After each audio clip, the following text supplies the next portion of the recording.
Bismillahirrahmanirrahim. We are studying New Oxford Modern English, Book 6. Today is our lecture number 9. We have started story Nicobobinus. We will do its word synonyms, chapter number 2. Before starting its reading, do you note down the word meanings on your copies?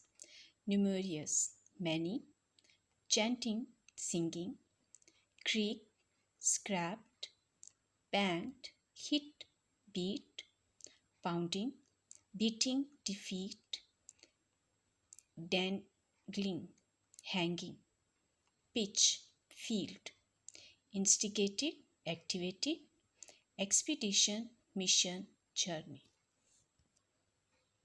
Now let's continue our reading. Several thoughts flashed through his mind at the same time. What has happened here? Nicobobinus fell into a well where he found a trap door, and now many thoughts are coming in his mind. The first was something along the lines of bother, only a beetrooter. The second was a rather unkind about thought about his best friend who had instigated mean started the whole expedition. Expedition mean campaign, adventure, mission, and it involved her dangling over a snake pit, while numerous fires dragons flew at her, chanting. How could you do it to him, poor Nicobobinus? The third thought was, suppose it's a deep, unused well with slimy, slippery slides that you could never climb, and icy water at the bottom that. So what three thoughts came in his mind? First one was, he was annoyed, he was shocked. The second one, he rather unkind thought about his best friend who had instigated the whole expedition, and it involved her dangling over a snake pit, while numerous fires dragons flew at her, chanting. And third one's thought, suppose it's a well, a deep unused well with slimy slippery slides that you could never climb, and icy water at the bottom that he is starting to feel worried and frightened. All these three thoughts make him worried and frightened. At this point, he discovered it was not a well. He made his discovery very suddenly and very painfully. Now, what did he discover? That it is not a well. Oof, said Nicobobinus, and he lay there in the pitched blackness, with not a single breath left in his body, or what seemed like the whole winter, but was probably only a few seconds.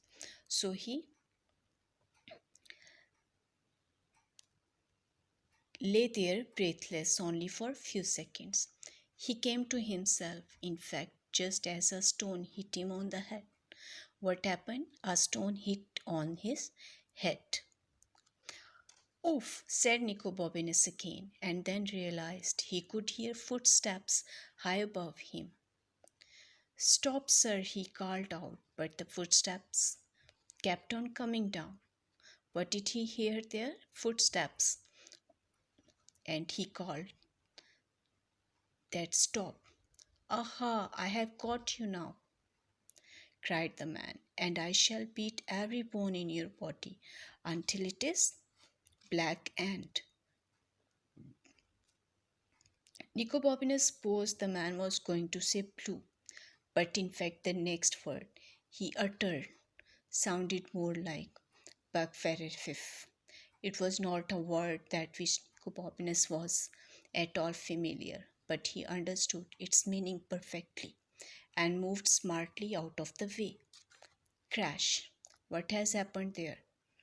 Are you all right? He asked. He asked the boy. He asked the man, are you all right? There was silence.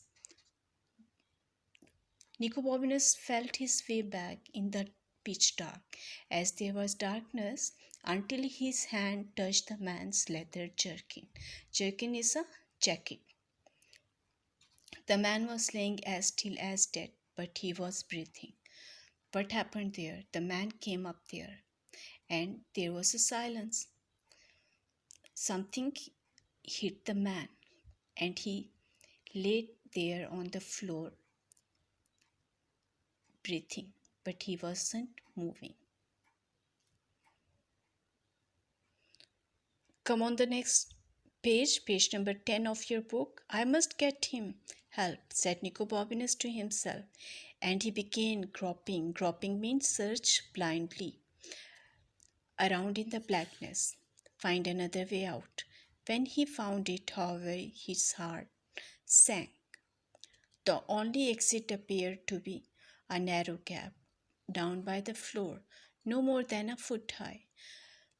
He wanted to help the man who was laying there. So, when he searched out there, he found that there was only one exit point, and it was a narrow gap. I can't squirm through that in the dark, pitch dark, he said to himself. But at very moment, he heard Rosie's cheerful voice saying, "You can do it." Now there was a narrow gap. He thought that he can't squirm through that. But Rosie's voice, he heard Rosie's voice who was saying, "You can do it."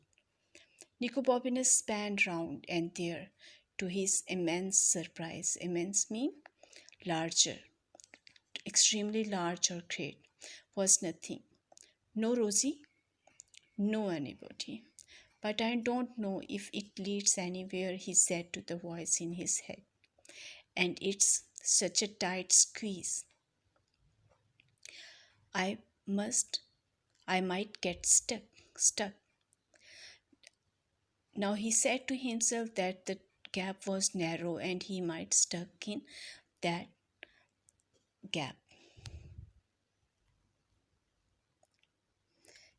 He didn't hear Rosie's voice again, but he knew what he would have said, and that was how found himself wriggling down a narrow passage of stone in the pitch black.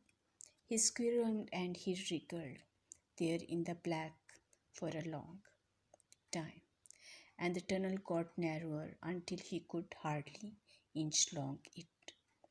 "I'm going back," he said to himself, but he didn't. He just kept wriggling and squirreling, until suddenly he found he could stand up. He took up pace. Pace means a single step forward and immediately fell over stone steps leading up. So suddenly he stand up there and he took a single step over the steps that were leading up. "Oh," he said, although what he really meant was, "Thank goodness. This is showing that he has seen something there." He began to climb, and he was still climbing some minutes later. "It must be a tower," he thought. He was climbing up using the stone steps, and he thought that it must be a tower or the grandest house in Venice. But at that very moment, he saw a crack of light. He stretched out his hand and found himself touching a catch that clicked softly in the dark. A panel suddenly slid open, and Nicobobinus stepped through into the most amazing room he had never seen. Now, what had happened here? When he was stepping out through stone steps, what did he see? The most amazing room. So, students, this is the reading of our chapter number 2. These are the two chapters of the novel. You must read the whole novel. So your homework task is this: you are going to write summary of chapter number 2, Nicobobinus. Goodbye, have a nice day.